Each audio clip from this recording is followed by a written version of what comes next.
जय हिंद दोस्तों, एक बार फिर से आप सभी दोस्तों का बहुत बहुत स्वागत है बीए सेमेस्टर वाला में।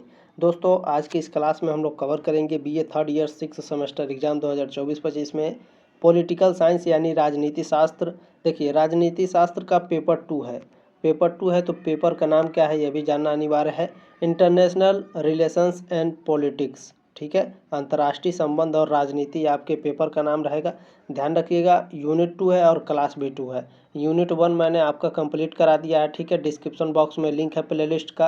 पेपर 1 और पेपर 2 दोनों प्लेलिस्ट का लिंक है, ठीक है। तो दोनों क्लास आप अटेंड कर लीजिएगा, काफ़ी शानदार क्लास है, ठीक है। अच्छा, मैं क्लास स्टार्ट करने से पहले आपको कुछ बता देता हूँ।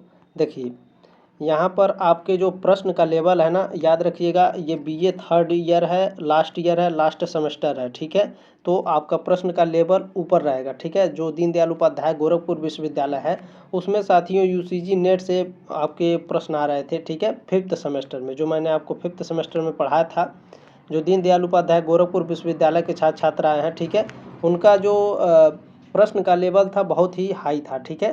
तो इस बार उसी के हिसाब से तैयारी करा जाएगी। जितने भी भारत में यूनिवर्सिटी हैं, ठीक है, याद रखिएगा 6 सेमेस्टर है, आपका जो प्रश्न का लेवल रहेगा ऊपर रहेगा, ठीक है। तो यूसीजी नेट से प्रश्न आ रहे थे तो मैं आपको सोचा कि एक प्रश्न दिखा देता हूँ किस टाइप के प्रश्न आते हैं। देखिए, ये यूसीजी नेट का पेपर है पॉलिटिकल साइंस का, ये ऑफिशियल सेकेंड पेपर है, ठीक है। कब हुआ था? 6 मार्च 2023 को सेकेंड शिफ्ट में एग्जाम में यह प्रश्न आया था आपका कि संविधान का दर्शन निम्नलिखित में से किसके द्वारा अनुप्राणित एवं निर्मित है।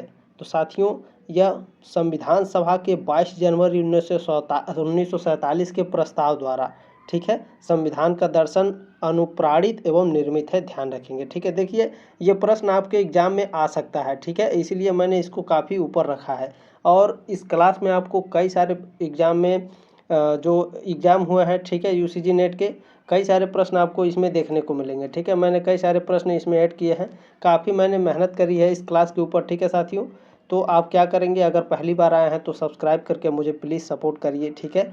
वीडियो को एक लाइक ज़रूर करिएगा क्लास को। और सबसे बड़ी जिम्मेदारी ये होती है आप लोगों की कि इस क्लास को इस तरह से शेयर बटन बना होगा, शेयर ज़रूर कीजिएगा, ठीक है। क्योंकि मैं चाहता हूँ भारत में जितने भी यूनिवर्सिटी है, जितने भी हमारे भाई बहन हैं, छात्र छात्रा हैं, ठीक है, ये क्लास सभी के पास पहुंचनी चाहिए क्योंकि इस पर काफ़ी रिसर्च हुई है इस क्लास में, ठीक है। इसमें यूसीजी नेट के प्रश्न मिलेंगे और एक बात और, यूपीएससी में जो पॉलिटिकल साइंस प्रश्न आपके आते हैं ना, वो उससे भी प्रश्न एग्जाम में पूछे जाएंगे 6 सेमेस्टर में, ध्यान रखिएगा, ठीक है। उसमें जो यूपीएससी में जो प्रश्न पूछे जाते हैं आपके पॉलिटिकल साइंस के, वो प्रश्न आपके एग्जाम में देखने को मिलेंगे। तो मैं उसको भी करा दूंगा अगले क्लास में, ठीक है। यूनिट 3 में मैं उस क्लास को अटेंड कर दूंगा, ठीक है। तो ध्यान रखेंगे। तो बहुत ही शानदार क्लास है, प्लीज़ इस क्लास को एक शेयर ज़रूर कीजिएगा। चलिए दोस्तों, स्टार्ट करते हैं आज की क्लास। देखते हैं पहला प्रश्न आपका इसमें क्या पूछा है। पहला प्रश्न है साथियों आपका, राष्ट्रीय शक्ति का अर्थ है, राष्ट्रीय शक्ति का अर्थ होता है साथियों दूसरे राष्ट्रों के व्यवहार को अपने अनुकूल मोड़ने की क्षमता, ठीक है। ऑप्शन नंबर बी करेक्ट है, ध्यान रखेंगे। प्रश्न नंबर 2 बहुत ही शानदार है, बहुत ही इंपॉर्टेंट प्रश्न है, ये आपके एग्जाम में देखने को मिल सकता है, ध्यान रखिएगा इस प्रश्न को। देखिए, हमारे कोई शाश्वत मित्र नहीं है और ना ही कोई हमारे सदा बना रहने वाले शत्रु हैं, ठीक है। केवल हित ही शाश्वत है। यह वाक्य किसका है या फिर यह कथन किसका है, यह किसने कहा था भैया? तो यह लॉर्ड पामस्टन ने कहा था, ठीक है। ऑप्शन नंबर ए करेक्ट है आपका। अच्छा, की पॉइंट्स है, की पॉइंट से आपके फिफ्थ सेमेस्टर में भी कई सारे प्रश्न देखने को मिले थे, शानदार शानदार प्रश्न, ठीक है। देखिए, कोई अस्थाई मित्र या अस्थाई शत्रु नहीं होते, केवल अस्थाई हित है। यह वाक्य 19वीं सदी के ब्रिटिश राजनयिक हेनरी पामस्टन का है, ठीक है। देखिए, हेनरी पामस्टन और आपके जो ये रहे लॉर्ड पामस्टन जी, ठीक है। ये भी लॉर्ड पामस्टन इंग्लैंड के, ठीक है, 19वीं सदी में इंग्लैंड के प्रधानमंत्री थे।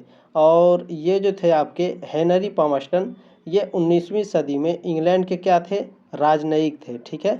तो इन दोनों ने जो वाक्य कहा था, इन दोनों को मैंने आपको काफ़ी शानदार तरीके से बता दिया है। इनसे प्रश्न आ सकते हैं, इसलिए मैंने इसको काफ़ी ऊपर रखा है प्रश्न को, ठीक है।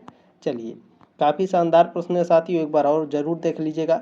चलिए, तीसरा प्रश्न क्या है आपका, अंतर्राष्ट्रीय राजनीति के यथार्थवादी दृष्टिकोण ने महत्व दिया है व्यक्ति को, राज्य को, राष्ट्रीय हित को या फिर अंतर्राष्ट्रीय संगठन को। तो राष्ट्रीय हित को साथियों, ठीक है। अंतर्राष्ट्रीय राजनीति के यथार्थवादी दृष्टिकोण ने राष्ट्रीय हित को महत्व दिया है। चलिए अगला प्रश्न देखेंगे क्या है। प्रश्न नंबर 4 है साथियों, अंतर्राष्ट्रीय संबंधों का केंद्र बिंदु है। बताइए अंतर्राष्ट्रीय संबंध का केंद्र बिंदु क्या होता है। तो राज्य जो होता है अंतर्राष्ट्रीय संबंध का केंद्र बिंदु होता है, ठीक है। ऑप्शन नंबर सी करेक्ट है। बहुत ही शानदार प्रश्न है, याद रखेंगे। चलिए इसमें मैं कुछ और आपको बता देता हूं। देखिए अंतर्राष्ट्रीय संबंधों के अध्ययन के लिए पारंपरिक दृष्टिकोण की दो प्रणालियां होती हैं, ठीक है। दो मुख्य प्रणालियां होती हैं, कौन कौन सी भैया। एक होता है यथार्थवाद और दूसरा होता है आदर्शवाद, ठीक है। चलिए 5वां प्रश्न देखेंगे आपको क्या है। सॉफ्ट पावर शब्द किसने गढ़ा। मॉर्गनथाउ ने, जोसेफ नी, रॉबर्ट जर्विस या फिर एन टिकनर ने। तो बहुत ही शानदार प्रश्न है। सॉफ्ट पावर शब्द किसने गढ़ा है भैया। तो जोसेफ नी ने गढ़ा है, ठीक है। ऑप्शन नंबर बी करेक्ट है आपका। चलिए की पॉइंट्स देखिएगा, बहुत ही शानदार है। राजनीतिक वैज्ञानिक जोसेफ नी जूनियर ने 1980 के दशक में सॉफ्ट पावर शब्द गढ़ा था। उन्होंने इस शब्द का इस्तेमाल सबसे पहले 1990 में लिखी अपनी किताब bound to lead the changing nature of American power में किया था, ठीक है। देखिए इनका भी किताब भी आपको मिल गया। किताब, ये किताब पूछ सकता है कि bound to lead the changing nature of American power, यह पुस्तक किसके द्वारा लिखा गया है। तो याद रखिएगा जोसेफ नी के द्वारा लिखा गया है, ठीक है। चलिए इसके बाद उन्होंने soft power the means to success in the world politics नाम से अपनी अगली किताब में इस शब्द को और विकसित किया, ठीक है। इनका 2 बुक मिल गया, दोनों बुक को याद रखिएगा साथियों, ठीक है। चलिए इसमें अगला की पॉइंट्स देखते हैं आपका क्या है। देखिए आपके दिमाग में एक प्रश्न आ रहा होगा कि सर ये सॉफ्ट पावर क्या होता है। तो देखिए जोसेफ नी के मुताबिक सॉफ्ट पावर क्या होता है। सॉफ्ट पावर एक देश की क्षमता है कि वह बिना किसी बल के दूसरों को वह करने के लिए राजी कर सकता है जो वह चाहता है, ठीक है। उन्होंने सॉफ्ट पावर के 3 मुख्य स्रोत बताए थे, विदेशी नीति, सांस्कृतिक प्रभाव और राजनीतिक सिद्धांत। आपके एग्जाम में पूछ सकता है कि सॉफ्ट पावर के कितने स्रोत होते हैं। 3 स्रोत होते हैं, किसके अनुसार। जोसेफ नी के अनुसार, ठीक है। विदेशी नीति, सांस्कृतिक प्रभाव और राजनीतिक सिद्धांत। चलिए प्रश्न नंबर 6 देखते हैं। बहुत ही शानदार प्रश्न है साथियों। देखिए निम्नलिखित कथनों पर विचार कीजिए। 120% गारंटी है मेरी, आपके कॉलेज में अगर एग्जाम होगा तो इसी टाइप के प्रश्न ज़्यादातर आपको देखने को मिलेंगे, ठीक है। क्योंकि ये लास्ट ईयर है, ठीक है। आपका जो प्रश्न का लेवल है ऊपर रहेगा, ध्यान रखिएगा। देखिए अब इसमें हमको क्या करना है, कथनों पर विचार करना है, क्या सही है और क्या गलत है, ठीक है। चलिए देखिए इसमें पहला क्या दिया है आपका, शहर का अधिकतर एक सम्मत मानव अधिकार है तथा इस संबंध में संयुक्त राष्ट्र हैबिटेट यानी यूएन हैबिटेट प्रत्येक देश द्वारा ली गई प्रतिबद्धताओं को मॉनिटर करता है। क्या यह सही है या फिर गलत है। ये गलत है भैया, ठीक है। चलिए दूसरा क्या है, शहर का अधिकार शहर के प्रत्येक निवासी को शहर में सार्वजनिक स्थानों को वापस लेने, जिसे रिक्लेम कहते हैं, ठीक है, एवं सार्वजनिक सहभागिता का अधिकार देता है। यह बिल्कुल करेक्ट है आपका, ठीक है।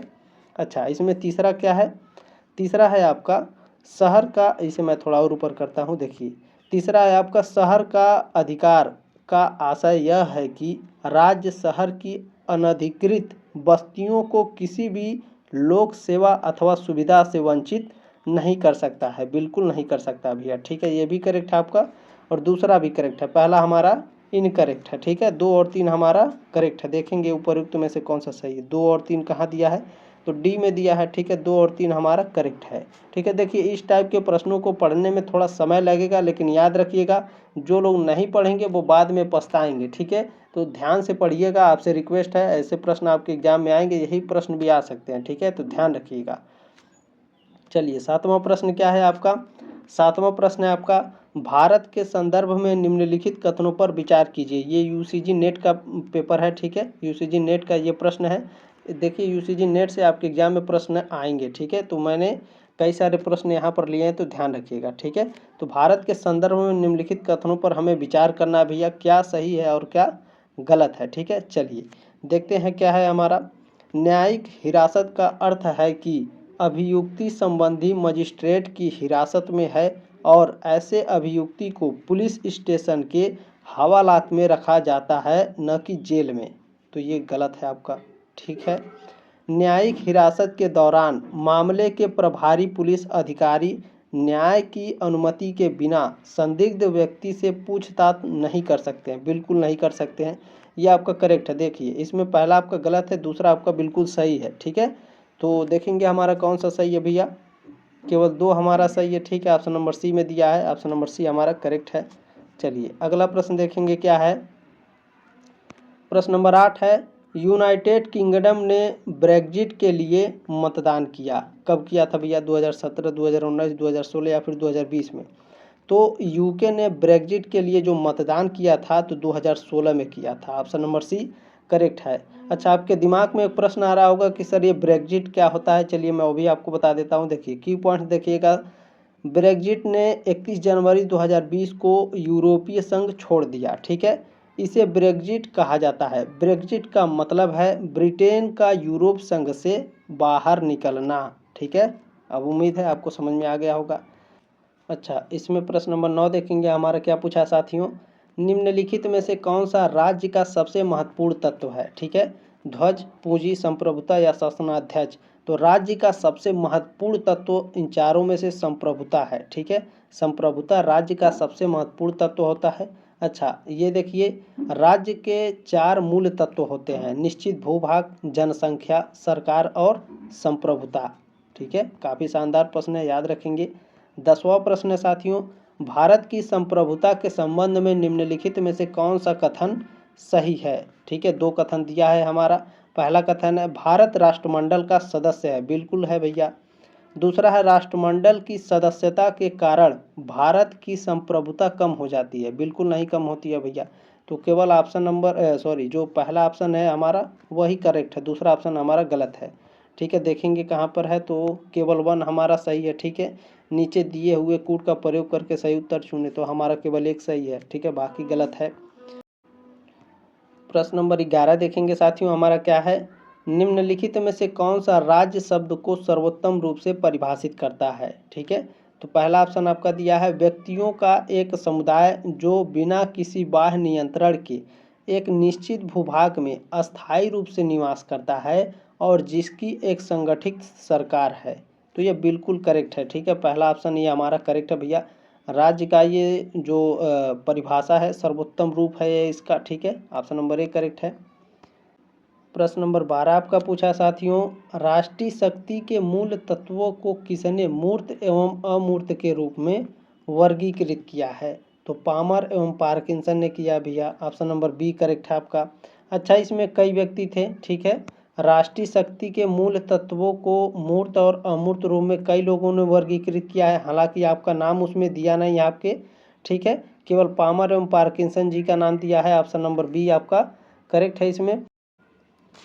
इसमें की पॉइंट्स देखिएगा आप लोग, पामर और पार्किंस, चार्ल्स ओ लेर्चे, अब्दुल सईद, थियोडोर ए कोलंबस और जेम्स एच वोल्फ ने इन तत्वों को 2 भागों में वर्गीकृत किया, मूर्त और अमूर्त, ठीक है। इन सभी के नाम याद रखिएगा साथियों, ठीक है, याद रखिएगा, भूलिएगा नहीं। अच्छा, इसका पीडीएफ जरूर डाउनलोड कर लीजिएगा आप।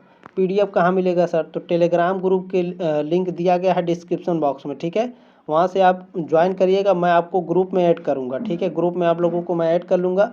वहाँ आपको वीडियो के ठीक नीचे पीडीएफ मिलेगा, वहाँ से आप डाउनलोड कर लीजिएगा। आपको जितना भी इसमें नोट्स है, नोट्स भी मिल जाएंगे और आपका रिवीजन भी होता रहेगा, ठीक है। चलिए, इसमें अगला नोट्स क्या है आपका, मार्गेंथाउ ने राष्ट्रीय शक्ति के तत्वों को 2 भागों में बांटा। आपके एग्जाम में ये पूछेगा मार्गेंथाउ से संबंधित, ठीक है। राष्ट्रीय शक्ति को मार्गेंथाउ ने कितने तत्वों में बांटा भी है? 2 तत्वों में, अस्थाई और परिवर्तनशील। उनके मुताबिक भूगोल और प्राकृतिक संसाधन अस्थाई हैं। चलिए 13 नंबर प्रश्न देखेंगे क्या है। किसकी रक्षा के लिए राष्ट्र बड़े से बड़ा बलिदान और त्याग करने के लिए सदा तैयार रहते हैं? प्राथमिक हित के लिए, विशिष्ट हित के लिए, गौड़ हित के लिए या परिवर्तनशील हित के लिए? तो प्राथमिक हित के लिए, ठीक है। राष्ट्र बड़े से बड़े बलिदान और त्याग करने के लिए सदा तैयार रहते हैं। प्रश्न नंबर 14 क्या पूछा है, बहुत ही शानदार प्रश्न है साथियों। यह प्रश्न आपके एग्जाम में देखने को मिलेगा। नव यथार्थवाद का प्रणेता कौन था? नव यथार्थवाद का प्रणेता केनेथ वाल्टज। कौन भैया? केनेथ वाल्टज नव यथार्थवाद के प्रणेता हैं। अच्छा, नव यथार्थवाद केनेथ वाल्टज ने कब दिया भैया? तो कब दिया था ये भी याद रखिए, किस पुस्तक में दिया ये भी याद रखिए आप। केनेथ वाल्टज नव यथार्थवाद के प्रणेता थे, ठीक है। उन्होंने 1979 में अपनी किताब थ्योरी ऑफ इंटरनेशनल पॉलिटिक्स में नव यथार्थवाद का वर्णन किया था। वाल्टज ने नव यथार्थवाद को यथार्थवाद का ही उन्नत विकास बताया था, ठीक है, याद रखिएगा सभी। अच्छा, इनकी पुस्तक याद रखिएगा भैया, थ्योरी ऑफ इंटरनेशनल पॉलिटिक्स किसने लिखी है? तो केनेथ वाल्टज ने लिखी है, ठीक है। अच्छा, जो नव यथार्थवाद है यह कब दिए था केनेथ वाल्टज जी ने? 1979 में। चलिए अगला प्रश्न देखते हैं, बहुत ही शानदार प्रश्न है। नव यथार्थवादी सिद्धांत की प्रमुख मान्यता कौन सी है? तो अंतर्राष्ट्रीय राजनीति एक अराजकता वाली व्यवस्था है, ठीक है, क्योंकि यह कोई शक्ति स्थापित नहीं करती। बिल्कुल है आपका। अंतर्राष्ट्रीय घटनाओं का वर्णन अंतर्राष्ट्रीय व्यवस्था के अनुसार, न कि राज्यों के राष्ट्रीय हितों के अनुसार। तो ये भी नव यथार्थवादी सिद्धांत की मुख्य मान्यता है, ठीक है। सी क्या है? यह अंतर्राष्ट्रीय राजनीति में संघर्ष के साथ सहयोग पर भी बल देती है। तो बिल्कुल करेक्ट है ये भी आपका, ठीक है। ऑप्शन नंबर डी करेक्ट हो जाएगा उपरोक्त सभी। अगला प्रश्न देखेंगे क्या है। प्रश्न नंबर 16 आपका पूछा है साथियों, बहुत ही शानदार प्रश्न है। निम्नलिखित को कालक्रम में व्यवस्थित कीजिए, यानी 4 आपके ऑप्शन दिया है, ये घटना दिया है, ठीक है। इन घटनाओं को कालक्रम के अनुसार सजाना है, यानी कौन सी घटना सबसे पहले हुई थी। तो चलिए मैं आपको बता देता हूँ। देखिए, इसमें जो क्योटो प्रोटोकॉल हुआ था साथियों, यह 1997 में हुआ था। कब हुआ था? 1997 में क्योटो प्रोटोकॉल हुआ था, ठीक है। अच्छा, आर्थिक, सामाजिक और सांस्कृतिक अधिकारों पर अंतर्राष्ट्रीय अनुबंध, ठीक है, ठीक है, इसे हम लोग साइड में रखते हैं। अगला देखते हैं, रियो डी जेनेरियो में पर्यावरण पर संयुक्त राष्ट्र सम्मेलन। अच्छा, ये कब हुआ था भैया? तो यह हुआ था 1992 में। कब हुआ था? 1992 में। मैंने पहले क्लास में आपको काफ़ी शानदार तरीके से इस पर चर्चा किया, ठीक है, काफ़ी शानदार तरीके से बताया था। अच्छा, अगला क्या है? मानव अधिकारों की संयुक्त राष्ट्र घोषणा, इसका कब हुआ था भैया? तो यह 1948 में हुआ था। कब हुआ था? 1948 में। अच्छा, अब इसे हमें समझाना है। सबसे पहले इसमें कौन सी घटना हुई है भैया? तो 1948 में सबसे पहली घटना हुई है मानव अधिकारों की संयुक्त राष्ट्र घोषणा। उसके बाद क्या है? आर्थिक, सामाजिक और सांस्कृतिक अधिकारों पर अंतर्राष्ट्रीय अनुबंध, ठीक है। अच्छा, उसके बाद क्या है? उसके बाद आपका है रियो डी जेनेरियो में पर्यावरण पर संयुक्त राष्ट्र सम्मेलन, ठीक है। इसके बाद ये वाली घटना आपकी हुई है। यानी साथियों आपका इसमें पहले डी वाली घटना हुई है, उसके बाद बी वाली, सी वाली, उसके बाद ए वाली, ठीक है। क्योटो प्रोटोकॉल 1997 में हुआ था, ठीक है। अच्छा, ये क्योटो प्रोटोकॉल को काफ़ी शानदार तरीके से मैंने बताया है, पहले क्लास में जा करके जरूर देख लीजिएगा, ठीक है। तो डी, बी, सी और ए ये हमारा उत्तर है, ठीक है। देखेंगे भैया डी, बी, सी, ए कौन सा है। ऑप्शन नंबर 2 में दिया है डी, बी, सी, ए, ठीक है। ऑप्शन नंबर 2 हमारा करेक्ट है। अगला प्रश्न देखेंगे क्या है। 17 नंबर प्रश्न है आपका, जेंडर इन इंटरनेशनल रिलेशंस पुस्तक किसने लिखी है? यह पुस्तक एन टिकनर ने लिखी है भैया। किसने लिखी है? एन टिकनर ने। बहुत ही शानदार प्रश्न है, ये आपके एग्जाम में आएगा, ध्यान रखिएगा। प्रश्न नंबर 18 आपका इसमें दिया साथियों, निम्नलिखित में से कौन शास्त्रीय अंतर्राष्ट्रीय राजनीतिक अर्थव्यवस्था IPE की 3 मूलभूत अवधारणाओं को इंगित करता है? तो वाणिज्यवाद, आर्थिक उदारवाद और नव मार्क्सवाद को, ठीक है। ये सभी क्या है? अंतर्राष्ट्रीय राजनीतिक अर्थव्यवस्था जो IPE है, इसकी 3 मुख्य अवधारणाओं को इंगित करता है, ये तीनों, ठीक है। वाणिज्यवाद, आर्थिक उदारवाद और नव मार्क्सवाद। प्रश्न नंबर 19 है साथियों आपका, सही उत्तर चुनिए, ठीक है। आपके कथन दिया है और कारण दिया है, ठीक है। पहले हम पढ़ेंगे ये सही है कि गलत है। विश्व राजनीति में यथा स्थिति में शक्ति संतुलन का परिणाम है। बिल्कुल करेक्ट है, सही है आपका। कारण है आपका, अंतर्राष्ट्रीय संबंधों में राज्य प्राथमिक अभिकर्ता है। ये भी आपका बिल्कुल करेक्ट है। और जो आर है वो कथन की सही सही व्याख्या भी कर रहा है, ठीक है। तो हम देखेंगे ए और आर हमारा तो पहले ही सही है, और व्याख्या भी कर रहा है, तो इसमें आपका ऑप्शन में दिया है ए और आर दोनों सत्य हैं और आर ए की सही व्याख्या भी है। ठीक है, तो बहुत ही शानदार ये प्रश्न है, ध्यान रखेंगे। चलिए अगला प्रश्न 20 नंबर देखेंगे क्या है। निम्नलिखित में से किसने कहा था, इन चारों में से किसने कहा था भैया कि समस्या समाधान सिद्धांत विश्व को उस रूप में मानता है जैसा कि वह प्रचलित सामाजिक एवं शक्ति संबंध में और संस्थाओं के साथ उसमें पाता है, जिसमें वे कार्रवाई के लिए दी गई रूपरेखा के रूप में संगठित किए जाते हैं। यह किसने कहा था भैया, तो रॉबर्ट डब्ल्यू कॉक्स ने कहा था। ठीक है, ऑप्शन नंबर ए करेक्ट है। बहुत ही शानदार प्रश्न है, ये ध्यान रखिएगा। अगला प्रश्न क्या है भैया, प्रश्न नंबर 21 है आपका। रचनावादी अंतर्राष्ट्रीय संबंध में संरचना राज्यों के हितों और पहचान को परिभाषित करती है और राज्य एवं गैर राज्य कारकों को पुनः प्रस्तुत करते हैं। यह कथन किसका है, तो यह कथन है माइकल बार्नेट का। ठीक है, माइकल बार्नेट का कथन है भैया। 22 नंबर प्रश्न है, नारीवादी की निम्न में से कौन सी शाखा है, बताइए।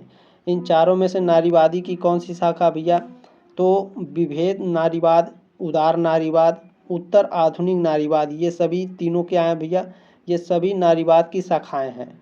अगला प्रश्न क्या है, 23 नंबर प्रश्न है आपका। विभेद नारीवादियों के संदर्भ में कौन सा कथन सत्य है, बताइए। पुरुष स्त्री की समानता में विश्वास करते हैं, यह गलत है आपका। नारी को पुरुषों से निम्न मानना, यह आपका करेक्ट है। ठीक है, नारी को पुरुष से निम्न मानना, ये क्या है, जो विभेद नारीवाद है इसके संदर्भ में यह कथन आपका करेक्ट है। ठीक है, ऑप्शन नंबर बी करेक्ट है, ध्यान रखेंगे। 24 नंबर प्रश्न क्या है, भारतीय संविधान में किस प्रकार की शासन प्रणाली की व्यवस्था की गई है, लोकतांत्रिक, अध्याक्षात्मक, संसदात्मक या अर्ध लोकतांत्रिक। बहुत ही शानदार प्रश्न है, संसदात्मक की गई है भैया। ठीक है, भारतीय संविधान में संसदात्मक शासन प्रणाली की व्यवस्था की गई है। ठीक है, ऑप्शन नंबर सी करेक्ट है आपका। देखिए लोकतांत्रिक मत लगा कर आ जाइएगा, एग्जाम में ध्यान रखिएगा, बहुत ही ये क्रिटिकल सिचुएशन है। ठीक है, बहुत ही शानदार प्रश्न है, ध्यान से पढ़कर जाइएगा। भारतीय संविधान में किस प्रकार की शासन प्रणाली की व्यवस्था की गई है, संसदात्मक। ठीक है, चलिए अगला प्रश्न क्या है, प्रश्न नंबर 25 है साथियों। सर्वप्रथम संसदात्मक सरकार किस क्षेत्र में आरंभ की गई, ग्रेट ब्रिटेन, बेल्जियम, फ्रांस या स्विट्जरलैंड में। तो सबसे पहले जो संसदात्मक सरकार थी साथियों, यह आपकी ग्रेट ब्रिटेन यूके में थी। ठीक है, ऑप्शन नंबर ए करेक्ट है आपका। अच्छा ध्यान रखिएगा, संसदीय प्रणाली की शुरुआत ब्रिटेन में हुई। ठीक है, 1707 और 1800 ईस्वी के बीच ग्रेट ब्रिटेन साम्राज्य में संसदीय सरकार की आधुनिक अवधारणा का उदय हुआ था। ठीक है, काफ़ी अच्छे से याद रखिएगा। अच्छा, इसके बाद देखिए, इसके बाद स्वीडन में 1721 से लेकर के 1772 के बीच संसदीय प्रणाली उभरी थी। ठीक है, इसे भी याद रखिएगा। चलिए इसमें आपका 26 नंबर प्रश्न देखेंगे क्या है, इसमें मैं थोड़ा आपको चेंज करूंगा, मुझे 1-2 सेकंड का समय दीजिए। चलिए, निम्नलिखित में से कौन सी भारतीय संविधान की विशेषता नहीं है, बताइए। तो संसदात्मक सरकार है, स्वतंत्र न्यायपालिका भी है, संगठनात्मक सरकार भी है।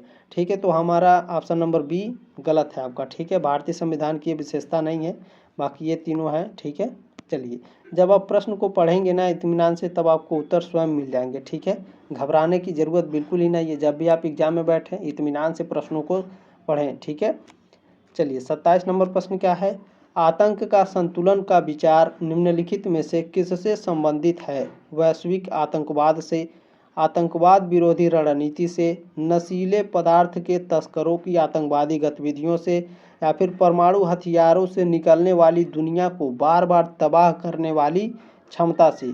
तो बहुत ही शानदार प्रश्न है, ऑप्शन नंबर डी आपका करेक्ट है। ठीक है, चलिए प्रश्न नंबर 28 आपका पूछा है साथियों, निम्नलिखित में से कौन शक्ति संतुलन की मुख्य धारणा नहीं है। 4 ऑप्शन दिया है, हमें 4 ऑप्शन पढ़ना पड़ेगा कि इनमें से कौन शक्ति संतुलन की मुख्य धारणा नहीं है।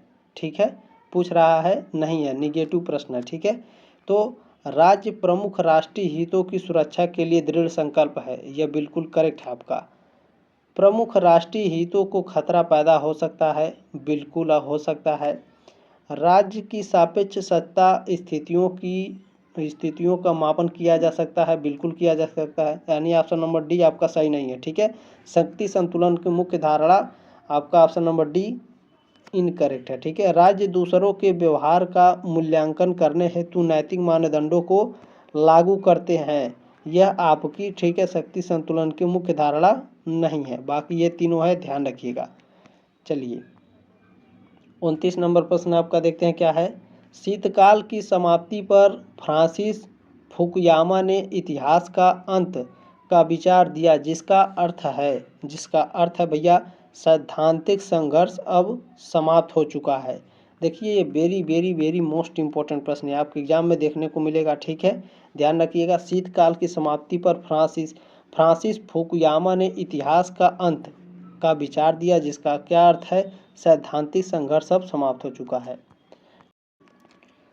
प्रश्न नंबर 30 देखेंगे साथियों, बहुत ही शानदार प्रश्न है ये। ठीक है, MTCR ये प्रश्न आपके एग्जाम में देखने को मिलेगा, 100% गारंटी है। तो बहुत ही ध्यानपूर्वक देखिएगा इस प्रश्न को, इससे संबंधित आपके प्रश्न एग्जाम में पूछे जाएंगे। यही प्रश्न आ सकता है आपके एग्जाम में, तो ध्यान से देखिएगा। ठीक है, MTCR संबंध में निम्नलिखित कथनों पर हमें विचार करना है। ठीक है, 4 ऑप्शन दिया है। पहला ऑप्शन क्या है, चीन MTCR का सदस्य नहीं है। सदस्य है भैया, ठीक है, ये सही है आपका। भारत MTCR का सदस्य है, बिल्कुल है। 2016 में भारत ने MTCR ज्वाइन किया था। ठीक है, इसका लक्ष्य पूर्ण रॉकेट प्रणाली को सीमित करना है, ये भी करेक्ट है आपका। पाकिस्तान MTCR का सदस्य है, यह कहाँ से ससुरा सदस्य नहीं हो सकता है। ठीक है, तो ऑप्शन नंबर डी हमारा इनकरेक्ट है, A, B और C हमारा करेक्ट है। ठीक है, देखेंगे भैया A, B, C किस में दिया है। ऑप्शन नंबर केवल 1 में दिख रहा है A, तो A, B, C यही सही हो जाएगा। ठीक है, अच्छा इसमें मैं की पॉइंट्स आपको दिखा रहा हूँ बहुत ही शानदार तरीके से। पहले आप हिंदी में जान लीजिए, हिंदी में MTCR का फुल फॉर्म क्या होता है, मिसाइल प्रौद्योगिकी नियंत्रण व्यवस्था। इंग्लिश में क्या होता है MTCR का full form, missile technology control regime. ठीक है, अच्छा सर ये बताइए MTCR की स्थापना कब हुई थी, तो भैया यह हुई थी 1987, 1987 में MTCR की स्थापना हुई थी। ठीक है, अच्छा मिसाइल मानव रहित हवाई वाहनों और संबंधित प्रौद्योगिकी अप्रसार में समान हितों वाले राज्यों का एक अनौपचारिक गैर संधि संगठन है। ठीक है, याद रखिएगा।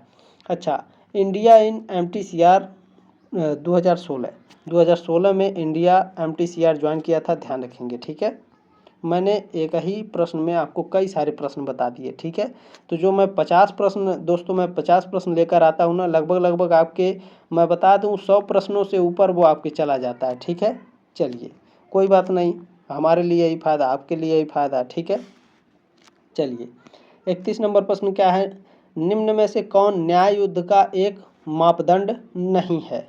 संप्रभु राजकुमार द्वारा अधिकृत होना, तो यह आपका क्या है मापदंड है भैया। ठीक है, न्याय युद्ध का एक मापदंड है। अनुपातिक होना ये भी है, और क्या है न्याय संगत उद्देश्य के लिए किया जाना ये भी है। तो ये आपका अघोषित होना। ठीक है, बी अनक्लियरेड ये क्या है न्याय युद्ध का एक मापदंड नहीं है। ठीक है, ऑप्शन नंबर डी हमारा करेक्ट है भैया। ठीक है, चलिए अगला प्रश्न क्या है, देखिए ये जो अघोषित होना ये न्याय युद्ध का एक मापदंड नहीं है, ध्यान रखेंगे। ठीक है, चलिए प्रश्न नंबर आपका 32 है साथियों, बहुत ही शानदार प्रश्न है। यह प्रश्न आपके एग्जाम में देखने को मिलेगा। भारत के संदर्भ में निम्नलिखित कथनों पर विचार कीजिए। अच्छा पहला क्या है, जब एक कैदी पर्याप्त आधार प्रस्तुत करता है तो एक कैदी को पैरोल मना नहीं किया जा सकता, क्योंकि वह उसके अधिकार का मामला बन जाता है। क्या यह सही है या फिर गलत है, तो यह गलत है। ठीक है, अच्छा दूसरा क्या भैया, कैदी को पैरोल पर छोड़ने के लिए राज्य सरकार के अपने नियम हैं, बिल्कुल नियम है भैया। तो ऑप्शन नंबर 2 वाला जो है हमारा ये सही है। ठीक है, तो केवल 2 हमारा सही है, ऑप्शन नंबर बी करेक्ट है हमारा। प्रश्न नंबर 33 क्या है साथियों, बहुत ही शानदार प्रश्न है। क्या है, राष्ट्रीय स्तर पर अनुसूचित जनजाति और अन्य पारंपरिक वन निवासी अधिनियम 2006 के प्रभावी कार्यान्वयन को सुनिश्चित करने के लिए कौन सा मंत्रालय केंद्रक अभिकरण है, तो जनजाति कार्य मंत्रालय भैया। ठीक है, ऑप्शन नंबर डी करेक्ट है आपका। प्रश्न नंबर 34 है साथियों, अमेरिका में किस राष्ट्रपति के कार्यकाल को आतंकवाद के विरुद्ध लड़ाई के दौर के रूप में जाना जाता है? तो किसे जाना जाता है भैया? तो जॉर्ज डब्ल्यू बुश जूनियर को जाना जाता है। ऑप्शन नंबर बी करेक्ट है आपका। बहुत ही शानदार प्रश्न है ये। प्रश्न नंबर 35 क्या है? किसकी रचना है भैया यह? Politics among nations the struggle for power and peace, यह 1948 में लिखी गई थी। किसके द्वारा लिखी गई थी? तो मॉर्गनथाउ के द्वारा लिखी गई थी। ऑप्शन नंबर बी करेक्ट है आपका। प्रश्न नंबर 36 है, राष्ट्रीय शक्ति के तत्वों में शामिल है भूगोल, जनसंख्या और तकनीकी, प्राकृतिक संसाधन, विचारधारा और राष्ट्रीय मनोबल, नेतृत्व और कूटनीति, ये सभी शामिल है भैया। ऑप्शन नंबर डी करेक्ट है आपका। अगला प्रश्न क्या है? कौन सा राष्ट्रीय शक्ति तत्व नहीं समझा जाता? बताइए कौन सा है भैया इन चारों में से जिसे राष्ट्रीय तत्व समझा नहीं जाता है? बताइए। तो जो इसमें दल प्रणाली है इसे राष्ट्रीय तत्व नहीं समझा जाता। ठीक है, नेतृत्व, राष्ट्रीय संसाधन और राष्ट्रीय चरित्र क्या है? यह राष्ट्रीय शक्ति के तत्व हैं। ठीक है, दल प्रणाली नहीं है।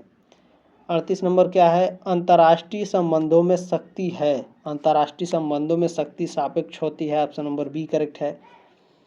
प्रश्न नंबर 39 क्या है? कौन सा राष्ट्रीय शक्ति का प्राकृतिक तत्व नहीं है? तो राजनीतिक दल, अभी मैंने पढ़ाया आपका। ठीक है, राष्ट्रीय शक्ति का प्राकृतिक तत्व नहीं है राजनीतिक दल। चलिए 40 नंबर प्रश्न क्या है? राष्ट्रीय शक्ति में सबसे महत्वपूर्ण भौगोलिक घटक है। राष्ट्रीय शक्ति में जो सबसे महत्वपूर्ण भौगोलिक घटक होता है क्षेत्रफल होता है, जलवायु व स्थलाकृति और अवस्थिति। ऑप्शन नंबर डी करेक्ट है, उपरोक्त सभी। प्रश्न नंबर 41 क्या है? राष्ट्रीय शक्ति में तकनीकी प्रगति के किस क्षेत्र ने अंतर्राष्ट्रीय राजनीति को सबसे अधिक प्रभावित किया है? तो सबसे अधिक सैनिक तकनीकी, औद्योगिक तकनीकी और संचार तकनीकी, इन तीनों ने प्रभावित किया है। ऑप्शन नंबर डी करेक्ट है आपका। प्रश्न नंबर 42 दिया है दोस्तों। 42 नंबर प्रश्न आपका पूछा है कि शस्त्र नियंत्रण के बारे में निम्नलिखित कथनों पर ध्यान दीजिए। आपके 4 कथन दिया है और इनमें से हमें ध्यान देना है कि शस्त्र नियंत्रण के बारे में क्या सही है और क्या गलत है। ठीक है, तो इसका अर्थ सुरक्षा दुविधा निर्मित करने से है। तो इसका अर्थ सुरक्षा दुविधा निर्मित करने से भैया बिल्कुल नहीं है, इनकरेक्ट हो जाएगा। ठीक है, इसका सिद्धांत क्या है? यह रक्षात्मक कूटनीति है, बिल्कुल करेक्ट है शस्त्र नियंत्रण के हिसाब से। यह शस्त्र दृष्टिकोण के बगैर ही शांति की बात करता है, बिल्कुल नहीं, ये इनकरेक्ट है आपका। यह पक्षों के बीच पारस्परिक सुरक्षा और अति स्थायित्व का लक्ष्य करता है, तो बिल्कुल करेक्ट है आपका। ठीक है, तो बी और डी हमारा करेक्ट है, बी और डी। ठीक है, ध्यान रखेंगे। बी और डी किस में दिया भैया? ऑप्शन नंबर 3 में दिया है, बी और डी। बी और डी हमारा करेक्ट है। देखिए ये प्रश्न आएगा 100% गारंटी है, तो एक बार और इस प्रश्न को ध्यान से पढ़ लीजिएगा। ठीक है, चलिए प्रश्न नंबर 43 क्या है? किसने यह तर्क दिया है कि वस्तुपरक यथार्थ से हटकर अंतर्राष्ट्रीय राजनीति हमारे निर्णय का विश्व है? यह किसने तर्क दिया था भैया? तो निर्माणवादी। ठीक है, निर्माणवादी यह तर्क है कि वस्तुपरक यथार्थ से हटकर अंतर्राष्ट्रीय राजनीति हमारे निर्माण का विश्व है, यह निर्माणवादी तर्क है। ठीक है, ध्यान रखेंगे। चलिए प्रश्न नंबर 44 क्या है भैया?